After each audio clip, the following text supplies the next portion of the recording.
नमस्कार। कैसे हैं आप सब लोग? उम्मीद करता हूँ सब लोग बहुत अच्छे होंगे और सबकी पढ़ाई बहुत अच्छी चल रही होगी। साथियों, जैसा कि हमने मनोविज्ञान की पहली जो क्लास थी उसमें पढ़ा था कि मनोविज्ञान की उत्पत्ति कहाँ से हुई, किसने उसे बनाया और कैसे बनाया, फिर मनोविज्ञान का विकास कैसे हुआ और ये कैसे आत्मा के विज्ञान से व्यवहार के विज्ञान तक पहुंचा। उसी क्रम में आज चलते हुए आगे चलते हैं। आज पढ़ेंगे मनोविज्ञान की प्रकृति कैसी है और मनोविज्ञान से ये शिक्षा मनोविज्ञान तक कैसे पहुंचा और क्या इसका योगदान है। ठीक है, तो चलिए शुरू करते हैं। लिखने में समय ज्यादा लगता था इसलिए मैंने पहले ही लिख लिया है। बात करते हैं मनोविज्ञान की प्रकृति। तो मनोविज्ञान की प्रकृति सकारात्मक, धनात्मक, अनुप्रस्थ और विधायक है। कैसी है? सकारात्मक, धनात्मक, अनुप्रस्थ और विधायक है। सकारात्मक आप जानते ही हैं, पॉजिटिव। धनात्मक, प्रोग्रेसिव। अनुप्रस्थ, अनुप्रस्थ का मतलब होता है एक ऐसा कार्य का एक्सपीरियंस जो आपको दूसरे कार्य में हेल्प करे, वो होता है अनुप्रस्थ। ठीक है। विधायक, विधायक का मतलब है दृढ़ निश्चयी, ज्यों का त्यों रहने वाले। ठीक है। जैसे विधायक जी होते हैं ना, अडिग होते हैं, थोड़े से अड़ियल होते हैं, है ना, नेता वगैरह लोग होते हैं। ठीक है, तो वही है। दूसरा नियामक और विधायक है। नियामक का मतलब है विषय वस्तु के अनुरूप चलने वाला। विषय वस्तु का मतलब है जैसे आपने प्रोफार्मा तैयार किया है, जैसे आपने उसकी स्ट्रेटजी बनाई है, मनोविज्ञान वैसे ही कार्य करता है। और विधायक तो अभी आपने आपको बताया ज्यों का त्यों है। ठीक है। नियमित, अनुपयुक्त और आदर्शात्मक नहीं है। नियमित नहीं है मतलब नियम, कानून, कायदा मानकर चलने वाला मनोविज्ञान नहीं है। अनुप्रयुक्त, अनुप्रयुक्त का मतलब है किसी एक जगह का दूसरी जगह काम ना आने वाला नहीं है। ये अगर आपको पता है तो दूसरी जगह अवश्य ही काम आएगा। ठीक है। आदर्शात्मक, आदर्शात्मक का मतलब बहुत ज्यादा आदर्शों को नहीं मानता है। आदर्शों को मानने का मतलब ये है कि आपका रूढ़वद्धिता इसमें नहीं है, रूढ़वादीपन नहीं है, पुरानी पद्धतियों पर चलने वाला नहीं है। ठीक है। इसके बाद कहते हैं मनोविज्ञान में भविष्यवाणी संभव है। जो मनोविज्ञान बहुत अच्छा से जानता है वो भविष्यवाणी भी कह सकता है। और इसका सबसे बड़ा उदाहरण अगर देखा जाए तो अभी जो बहुत ज्यादा फेमस है, एक संत हैं, गुरुदेव हैं, क्या कहें उनको, बहुत अच्छी पर्सनालिटी हैं, बाबा बागेश्वर धाम वाले धीरेन्द्र शास्त्री जी, है ना। वो आपके भूत को बताते हैं, वर्तमान को बताते हैं और भविष्य में क्या होगा ये बताने का प्रयास करते हैं। तो वो एक मनोविज्ञान का टर्म है जिसे मेंटलिज्म कहते हैं। वो आपकी स्थितियों के आधार पर प्रेरणा उनको मिलती है, यानी उनको अनुभूति होती है और उस अनुभूति के आधार पर वो अपना बात कहते हैं। जैसे एक बहुत अच्छी फेमस पर्सनैलिटी हैं, सुहानी शाह, जो आपके पासवर्ड, आपके दिमाग में क्या चल रहा है, आप क्या सोच रहे हो, ये सब बताती हैं, बड़े बड़े शोज करती हैं। तो वो मनोविज्ञान की वजह से ही है। मेंटलिज्म कोई महारत नहीं है, ये एक ट्रिक है, एक प्रैक्टिस है। जो भी कर लेगा वो इस पे महारत हासिल कर लेगा और बहुत अच्छी अच्छी चीजें कर सकता है। ठीक है, आगे चलते हैं। अब कहते हैं मनोविज्ञान की प्रमुख शाखाएं। मनोविज्ञान की कितनी प्रमुख शाखाएं हैं? तो मनोविज्ञान की 50 से अधिक शाखाएं हैं।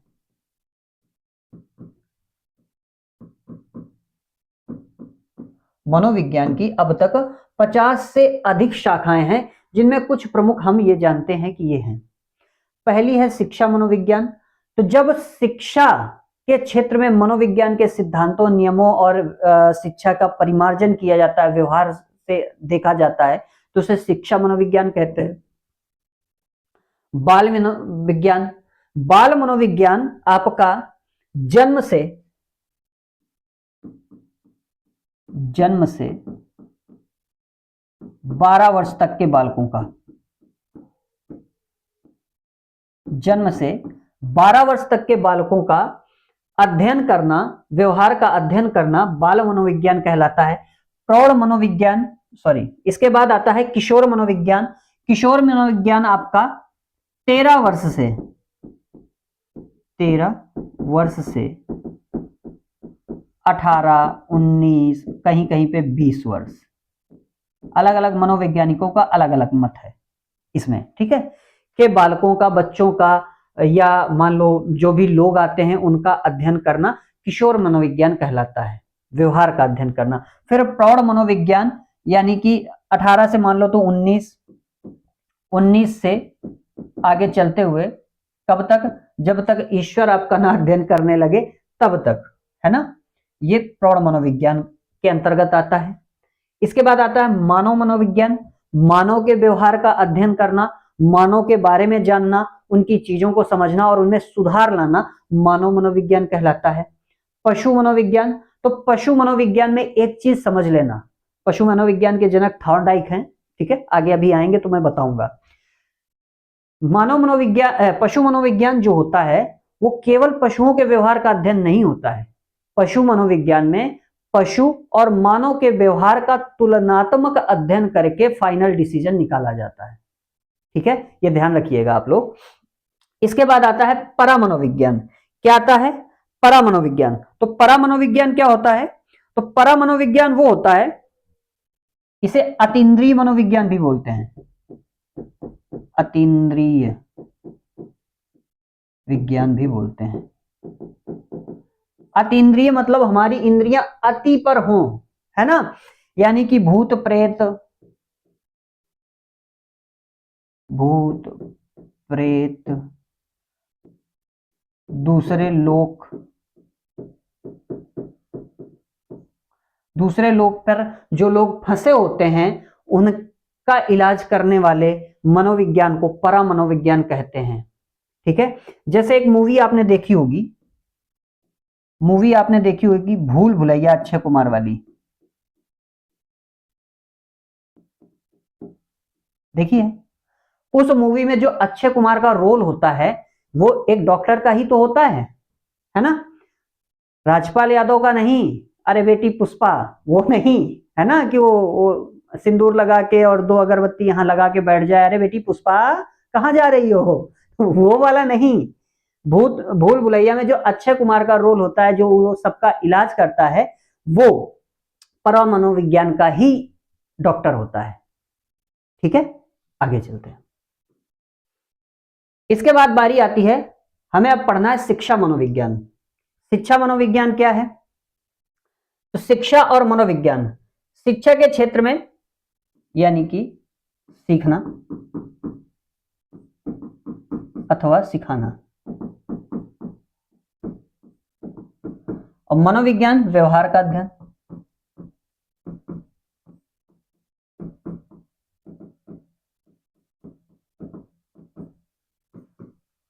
तो जब सीखना और सिखाने में व्यवहार, यानी जो सीख रहा है और जो सिखा रहा है, दोनों के व्यवहारों का अध्ययन करना शिक्षा मनोविज्ञान कहलाता है। आप बालक एक पुस्तक की तरह होता है जिसका अध्ययन हर एक अध्यापक को करना चाहिए, ऐसा भी कथन आया है, अभी आगे आएगा मैं बताऊंगा, ठीक है। तो बालक का भी एक अध्ययन होता है और प्रतिदिन अगर शिक्षक पढ़ाता है तो वो भी सीखता है कि कैसी सिचुएशन में कैसे बच्चों को किस तरह से हैंडल करना चाहिए, ठीक है। हमारे जमाने में तो बस एक ही हैंडल की व्यवस्था होती थी, ले आओ समझावन लाल और पकड़ के कान 2-3 लपेट दो, बैठो उधर, ठीक है। अब तो बालकों को मारने के लिए तो बिल्कुल मना ही हो गया है। अब बच्चे का हाथ भी जोर से पकड़ लो तो गार्जियन आ जाता है, हमारे बच्चे को मारे का है, और इसीलिए चीजें बिगड़ रही हैं, ठीक है। चलो आगे चलते हैं। शिक्षा मनोविज्ञान का इतिहास जो किताबों में है। अच्छा, शिक्षा की क्या है? तो शिक्षा, शिक्षा यह संस्कृत के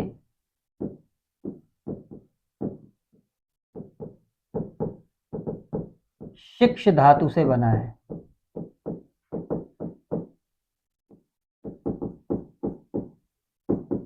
जिसका अर्थ है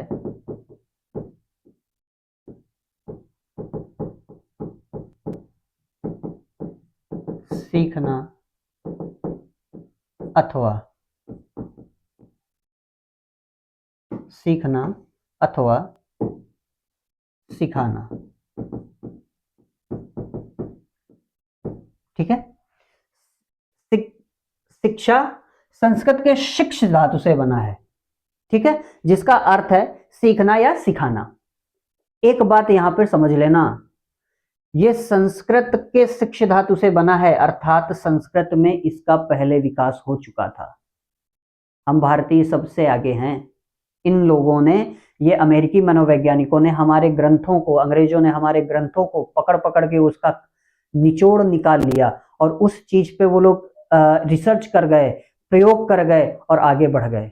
हम लोग उसी में पीछे रह गए, अंधविश्वासों के चक्करों में पड़ के पीछे रह गए, जबकि हमारे वेद सबसे एडवांस्ड थे, हमारा पंचांग सबसे आगे था, सब कुछ हमारे पास था, आज भी है। लेकिन हम लोग पीछे भाग रहे हैं दूसरे के, अपनी चीजों को नहीं संभाल रहे हैं कि उन पे रिसर्च की जाए, उन पे थ्योरीज लिखी जाए। ठीक है, चलो अब शिक्षा मनोविज्ञान का इतिहास। मनोवैज्ञानिक क्या कहते हैं, ईसा से 5वीं सदी पूर्व यूनानी दार्शनिकों के समय शिक्षा मनोविज्ञान का आरंभ होता है, ये कोलसैनिक महोदय ने कहा है। ठीक है, दूसरा, शिक्षा मनोविज्ञान का आरंभ अरस्तु से होता है, ये बीएफ स्किनर ने कहा है। क्यों? क्योंकि उन्होंने दर्शन शास्त्र से मनोविज्ञान बनाया था, इसलिए इनका मत ऐसा है। ठीक है, क्लियर हुआ? आगे चलते हैं। देखो, अब बात करते हैं, अरस्तु की बात हुई तो अरस्तु की अध्ययन पद्धति देख लेते हैं। तो शिक्षा मनोविज्ञान, तो इन्होंने 3 स्टेप बताए। पहला स्टेप क्या था, अलग अलग प्रकार की शिक्षा कौन कौन सी हो सकती है, वो व्यवसायिक, नैतिक और आध्यात्मिक। किसी को व्यवसायिक शिक्षा लेनी है, व्यवसायिक का मतलब है professional courses, right. Professional courses means that कि किसी को सैनिक बनना है तो वो भी उसका प्रोफेशन है, तो उसको युद्ध कला सिखाई जाए। किसी को राइटर बनना है तो उसको लेखन कला सिखाई जाए, राइटिंग स्किल्स सिखाई जाए, है ना। किसी को दार्शनिक बनना है तो ये आध्यात्मिक शिक्षा में आ गया, तो उसको अध्यात्म की ओर ले जाया जाए। किसी को समाज सेवक बनना है तो उसे नैतिक शिक्षा की ओर ले जाया जाए। तो अलग अलग व्यक्तियों के लिए अलग अलग शिक्षा का प्रावधान था, अलग अलग शिक्षण विधियां। व्यवसायिक शिक्षा की अलग शिक्षण विधियां, किसी को सैनिक बनना है तो उसके लिए टफेस्ट ट्रेनिंग होगी, किसी को अध्यात्म बनना है तो उसके लिए योग की ट्रेनिंग होगी, किसी को नैतिक शिक्षा लेना है तो उसको नैतिकता की बाहरी समाज का प्रैक्टिकल नॉलेज देने के लिए ट्रेनिंग होगी, है ना। तो अलग अलग शिक्षण विधियां हो गई, और स्वतंत्र एवं मुक्त परिवेश, किसी भी प्रकार का किसी के ऊपर कोई लोड नहीं डाला जाएगा मेंटल।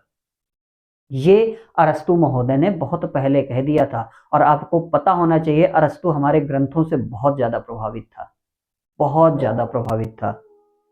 ठीक है, तभी तो ये दर्शन से मनोविज्ञान अलग कर पाया। ठीक है, इसके बाद लास्ट में उसने कहा सभी को समान शैक्षिक अवसर देना चाहिए। सभी को समान शैक्षिक अवसर देने का सेंस ये है कि अगर किसी को समान शैक्षिक अवसर किसी को नहीं दिया जाएगा तो हमें ये पता नहीं चलेगा कि उस व्यक्ति के अंदर कितना स्टेमिना है, कितना पावर है, कितना उसके अंदर ज्ञान है ना। तो ये चीजें हमें पता करने के लिए उसको उस चीज में अवसर देना पड़ेगा। ठीक है, आगे चलते हैं। आगे है रूसो की प्रगतिवादी विचारधारा। रूसो की प्रगतिवादी विचारधारा, प्रकृति के बारे में रूसो ने क्या कहा, कहा प्राणी की विकास की प्रकृति स्वतंत्र होती है। क्या होता है, प्रत्येक प्राणी की विकास की प्रकृति स्वतंत्र होती है, यानी सभी प्राणी अलग अलग विकास दर से विकसित होते हैं। कोई कम धीरे धीरे बढ़ता है, कोई तेजी से बढ़ता है। ठीक है, प्रत्येक प्राणी की योग्यता भी अलग अलग होती है। बिल्कुल सही बात है, कोई 4 किलोमीटर भाग सकता है, कोई 10 किलोमीटर भाग सकता है, कोई 2 किलोमीटर भाग सकता है, सबकी अलग अलग क्षमता है। प्रत्येक प्राणी की प्रकृति यानी स्वभाव भी अलग अलग होता है, कोई हमेशा गुस्से में रहता है, कोई प्यार से बिल्कुल हमेशा शांत रहता है, कोई हंसता रहता है, कोई रोता रहता है ना, और कोई नाटक करता रहता है ना, और कोई कोई लड़ता झगड़ता रहता है, जैसे भाई बहन लड़ते झगड़ते रहते हैं। और बताऊं, मम्मा पापा थोड़ी थोड़ी बात में एक दूसरे के बगैर रह भी नहीं पाएंगे, लड़ते भी रहेंगे, है ना। तो ये स्वभाव है, सबका अलग अलग स्वभाव होता है। ठीक है, अब कंक्लूजन क्या है, कंक्लूजन ये है कि बालक को प्रकृति में स्वतंत्र छोड़ देना चाहिए। किसने कहा है, रूसो ने कहा है बालक को प्रकृति में स्वतंत्र छोड़ दो, प्रकृति उसको जो वो बनना चाहता है बना देगी। अर्थात जैसे छोटा बच्चा है और आपके पास दीपक जल रहा है तो बार बार पकड़ने को करेगा, एक बार पकड़ा दो जल जाएगा, दोबारा कभी नहीं कहेगा कि हमको पकड़ना है। चूल्हे में बार बार आ रहा है, तवे को पकड़ रहा है, एक बार पकड़ लेने दो, थोड़ा सा उसको केयर करिए, ये नहीं कि पूरा हाथ जला दो, थोड़ा सा जल जाने दो, उसको पता चल जाएगा भाई ये गलत है ना, नहीं छूना है ना। तो ये रूसों के अनुसार है भैया, मेरे अनुसार नहीं है। ना ना ना, अपने बच्चों को बहुत संभाल के केयर करके रखिए, ठीक है। अब इसके बाद आता है शिक्षा में मनोवैज्ञानिक दृष्टिकोणों का सूत्रपात रूसों ने किया। जो मनोवैज्ञानिक सूत्रपात हैं, जो उसमें क्या कहते हैं, उसके व्यवहार का परिमार्जन है, व्यवहार का अध्ययन है, ये सारी चीजें रूसों ने किया था। रूसों की पुस्तक एमाइल, कौन सी पुस्तक है, एमाइल। एमाइल में बताया है कि शिक्षा संस्कृत के शिक्ष धातु से बना है, जो मैंने पहले बताया था वो इन्होंने अपनी पुस्तक एमाइल में लिखा हुआ है, ठीक है। तो ये प्रूफ है क्या कि हमारी भारतीय संस्कृति बहुत पहले विकसित हो चुकी थी, अब वो पिछड़ गई है, ठीक है। इन्होंने ही कहा है बालक एक पुस्तक के समान है जिसका अध्ययन प्रत्येक शिक्षक को करना चाहिए। किसने कहा है, रूसों ने कहा है, ये इनकी परिभाषा है शिक्षा के, ठीक है, कि बालक एक पुस्तक के समान है जिसका अध्ययन प्रत्येक शिक्षक को करना चाहिए। अर्थात हर एक बालक की स्वभाव को, उसकी प्रकृति को, उसके इंटरेस्ट को समझने का प्रयास करना चाहिए, इसके बाद ही उसको शिक्षा देनी चाहिए, ठीक है। आगे चलें, आगे अब बात करते हैं स्टैनली हॉल के। स्टैनली हॉल को बाल मनोविज्ञान और किशोर मनोविज्ञान का जनक कहा जाता है। क्यों कहा जाता है, इन्होंने सर्वप्रथम बालकों के लिए प्रश्नावली का निर्माण किया था। इसके बाद बाल अध्ययन आंदोलन की शुरुआत की। बाल अध्ययन आंदोलन का मतलब यही, जैसे अब सरकार सर्व शिक्षा अभियान, स्कूल चलें, स्कूल बढ़े, आगे बढ़े, ये सारी चीजें कर रही है, तो ये स्टैनली हॉल कर चुके हैं, इसलिए इन्हें बाल मनोविज्ञान और किशोर मनोविज्ञान दोनों का जनक कहा जाता है। सर्वप्रथम बाल गृह स्थापित किए। बाल गृह स्थापित करने का मतलब यह है कि कुछ सुधार गृह भी स्थापित किए थे और कुछ शैक्षिक बाल गृह भी स्थापित किए थे। अब सुधार गृह में केवल वही भेजे जाते हैं जो 18 वर्ष से कम होते हैं और एक दूसरे का हाथ थाम के उड़ जाते हैं, है ना, ठीक है। अब तो उनके बहुत मायने बदल गए हैं। जॉन डीवी, जॉन डीवी इन्हें शैक्षिक व्यवहार का अध्ययन किया। 1884 में शिकागो में शिक्षार्थियों के व्यवहार के लिए सर्वप्रथम शिक्षा मनोविज्ञान की प्रयोगशाला की स्थापना की थी। वेरी इंपॉर्टेंट, क्या 1884 ईस्वी में इन्होंने सर्वप्रथम शिक्षा मनोविज्ञान की प्रयोगशाला की स्थापना की। और मनोविज्ञान की प्रथम प्रयोगशाला की स्थापना विलियम वुंट ने की थी, है ना। तो इन्होंने, जॉन डीवी ने शिक्षा मनोविज्ञान की, there is difference between that, है ना, यू हैव टू, राइट। हाँ, तो शिक्षा मनोविज्ञान जॉन डीवी, मनोविज्ञान की प्रथम प्रयोगशाला विलियम वुंट। और मनोविज्ञान को स्वतंत्र विषय किसने बनाया, विलियम जेम्स, ठीक है। शिक्षा को त्रिध्रुवी बताया। त्रिध्रुवी कौन सा, शिक्षक, शिक्षार्थी और कहीं कहीं पे परिवेश लिखा होता है, कहीं कहीं पे पाठ्यक्रम लिखा होता है, ठीक है। आगे चलते हैं, अब बात करते हैं थॉर्नडाइक। तो थॉर्नडाइक को पशु मनोविज्ञान का जनक कहा जाता है। शिक्षा के क्षेत्र में सर्वप्रथम नियम थॉर्नडाइक ने दिए थे। शिक्षा के क्षेत्र में सर्वप्रथम नियम अगर किसी ने दिए थे तो वो थॉर्नडाइक ने दिए थे, जिसमें 3 मुख्य नियम थे और 5 गौड़ नियम थे। ये सब हम डिटेल में पढ़ेंगे आगे, ठीक है। इसके बाद शिक्षा मनोविज्ञान की उत्पत्ति 1900 ईस्वी में हुई थी, परंतु इसकी स्वतंत्र उत्पत्ति 1920 ईस्वी में हुई। अर्थात ये 1920 ईस्वी में स्वतंत्र विषय बन गया। क्लियर हुआ। इसके बाद शिक्षा मनोविज्ञान में सर्वाधिक योगदान अमेरिकी मनोवैज्ञानिकों का रहा है। क्यों रहा है, क्योंकि अमेरिका हमारे भारत से लगभग 110 या 115 साल पहले स्वतंत्र हो गया था और उसने सबसे पहले शिक्षा, आयुध और विकास पर ध्यान दिया और वो डेवलप्ड हो गया। हम लोग काय पे ध्यान देते हैं, राशन, भाषण और चोरी चकारी पे, है ना। इसलिए हम लोग हैं, कुछ हैं, ठीक है। इतना आई होप आप लोगों को समझ आया होगा। अब आगे पढ़ेंगे कि शिक्षा मनोविज्ञान से बाल मनोविज्ञान तक कैसे पहुंचे और बाल मनोविज्ञान की शुरुआत कैसे हुई। इसके साथ ही प्रयास करूंगा कि कल से मैं पैडागोजी की क्लास देना शुरू करूं। ठीक है, तो आज के लिए इतना ही। मिलते हैं नए वीडियो में नई क्लास के साथ। नमस्कार।